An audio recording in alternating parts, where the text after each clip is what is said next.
record to the cloud. There you go. Thanks for that.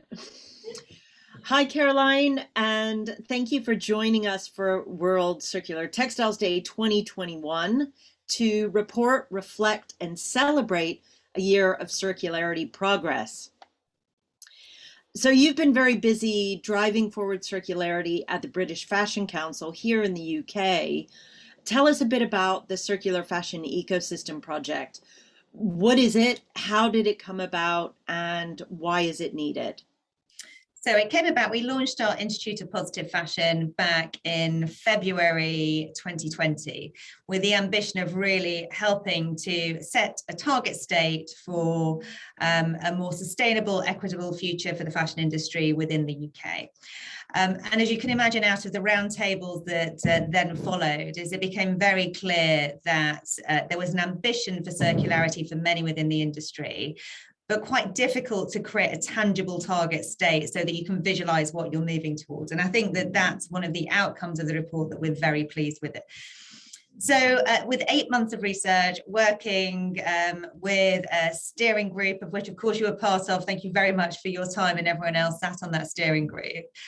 We worked with 3Keel and a consortium of consultants really to help us bring together what that target state would look like, to help us move not only towards being a more environmentally friendly industry, but really thinking about future-proofing the fashion industry within the UK and looking at the role of all of the stakeholders. So not just thinking about it for a re-commerce, sort of rental new business perspective, but the whole ecosystem. And of course, thinking about the new roles and opportunities that will come from that, so that it's not about thinking about just reduction as an industry, but thinking about how, if by moving to circularity, we can create this target state. We can really address the levelling up agenda, that we're significantly reducing our impact in terms of planet and natural resources, but also really embracing innovation and thinking the role that that can play in terms of circularity. So we're incredibly pleased. We've got to step one and we've had a fantastic response to the report. I think is that the visuals that have come out of it, as well as, of course, some of the actions for stakeholders, has really brought to life what a circular fashion ecosystem in the UK could look like, and a real understanding that we're a great place to start in terms of creating this blueprint, because we have regenerative farming, we have textiles, we have, of course, fantastic designers of brands, we have manufacturing, we spend more per head as it is at the moment, we collect more post-consumer waste. So we have a lot of the ingredients that are required to significantly move this forward. What it needs now is that framework and pathway to get us on that path very quickly, to accelerate towards that. And congratulations on the launch of the report. I think it's hugely significant and is going to make a big splash going forward. I love the stakeholder diagram. I think it's the first time I've actually seen what's in my head actually there for people to be able to engage with and understand the connections between all the different stakeholders. So that was a really exciting progression. So on to the next question, quite elegantly, the fashion industry is global. Mm-hmm. Circularity, as we know, is very complex. And the report focuses on a regional blueprint for the UK. How important do you think this work is as a template for the rest of the world?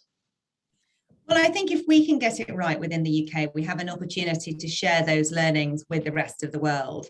And of course, many of our businesses don't operate, in fact, most of them don't operate solely within the UK.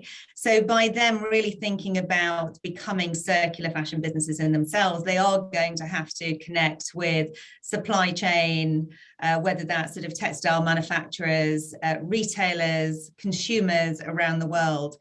This isn't something that can be solved just within the UK. But of course, being the British Fashion Council, our lens is what can we do and create here, and how can we change the mindsets of industry, stakeholders, government and consumers to move us towards this, so that we can really share that knowledge with all of our partners around the world. Fantastic.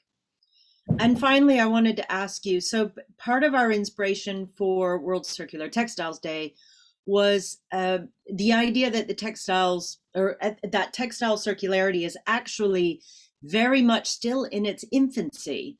And, sometimes it's hard to imagine just how much is needed to make it happen to really achieve a fully circular system globally.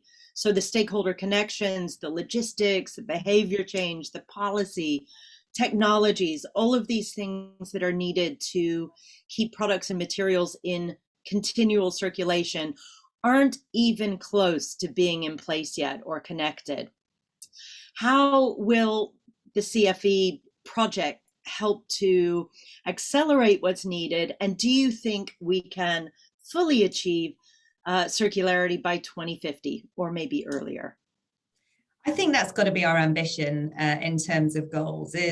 We know that this is a decade of change that the fashion industry and actually every sector and as citizens of the planet we really have to address if we're going to think about achieving the Paris Agreement targets. So let's focus on doing what we can as quickly as we can. I do think that there's a fantastic opportunity to really think about innovation. As you said, is that within the report we found fantastic examples of either businesses or individuals that are really addressing change, but maybe it's not scaled or it isn't scalable at the moment. And again, is that thinking about the ecosystem within the UK is that we do have fantastic innovators, entrepreneurial mindset, incredible academia that really could lead in some of this innovation working with industry. We have small designer businesses who, particularly our younger designers, are only thinking in terms of the mindset of how they can sort of have sustainable circular businesses. So they're challenging the sector as well, and can work almost as prototyping with our innovators. And then we have big business and partners that can come in and help us achieve scale. So it's about, for us, creating that framework, but also we want the government to play their part and to incentivize change.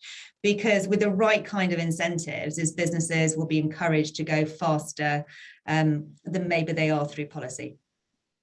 Fantastic. I like that you mentioned circular mindset because I think it's a different mindset in terms of how we look at the textiles industry going forward and the fashion industry. So you're quite hopeful that through all of this work, we're going to get there in good time. I mean, it's not going to be easy, I think, is what the research has shown. And something for anyone that works in the fashion industry knows how complex, how many stakeholders are involved in terms of getting a product to market, let alone what happens to it after its first life, as it's now been termed, when it goes potentially either into recycling or upcycling. And so we know that it is a challenge. It is not going to be easy, but what we're encouraging everybody to do is to come to the table, to use this as sort of the visualization of where we're going, and to really think about taking the action points as a stakeholder forward, and to work with us collaboratively to overcome some of the challenges that are going to be ahead. Great. Well, thank you so much for taking this work forward and for joining us today. Thanks so much. Thank you so much. Where's the stop record? And apologies, is my phone pinged halfway through, and for some reason is that people are